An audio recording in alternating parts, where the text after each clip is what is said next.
All right, guys, welcome back.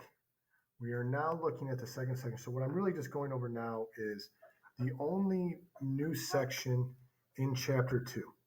Chapter 2 really consists on being able to graph inequalities and understand this concept. And I'm sorry, this is a little bit small in the paper. So what we're doing now is multiplying and dividing properties of inequalities where C is less than 0. In other words, we are going to multiply and divide both sides by negative. Okay? That's what we're looking at now. This is the big rule. Now, I'm going to upload another video that explains why this happens. Right now, I'm not going to get into the why. I'm going to get into the what. And all that happens when you multiply both sides by a negative, you must flip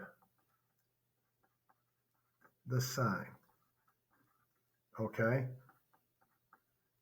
This is the most important part of this.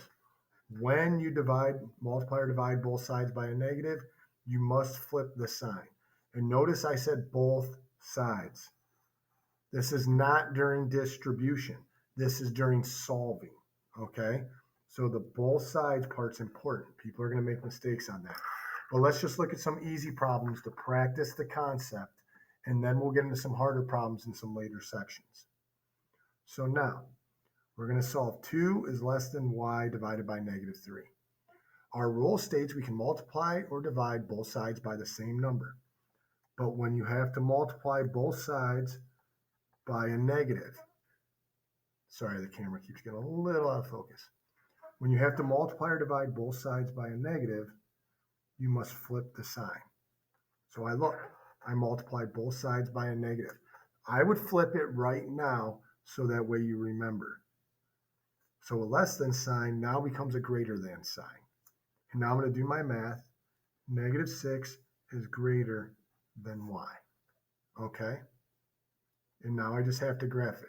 But make sure this is the concept. This is the hard part. So negative 3 was y divided by negative 3. To solve, we had to multiply both sides by negative 3. I multiplied an inequality on both sides by a negative. Therefore, I must flip the inequality sign. And now I'm just solving. If here's 0, 2, 4, excuse me. I apologize for that. Here's 0. So here is negative 6. I'm going to put my open circle above it. I don't know why this camera will not stay in focus. It is an open circle because it is not an equal to sign. Now, I just have to figure out which way my arrow is going to go. Negative 6 is greater than all the y's. How I should think of it is negative 6 is bigger than everything I have to shade.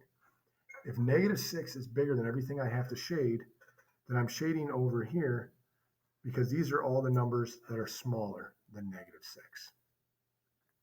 Let's move on to the next one. Negative 7 times y, negative 7 times y equals or less than or equal to negative 35. To solve this, I have to divide both sides by negative 7.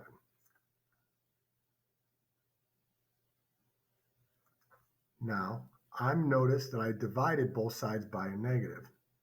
I am going to change my sign right now so that way I know I do not forget.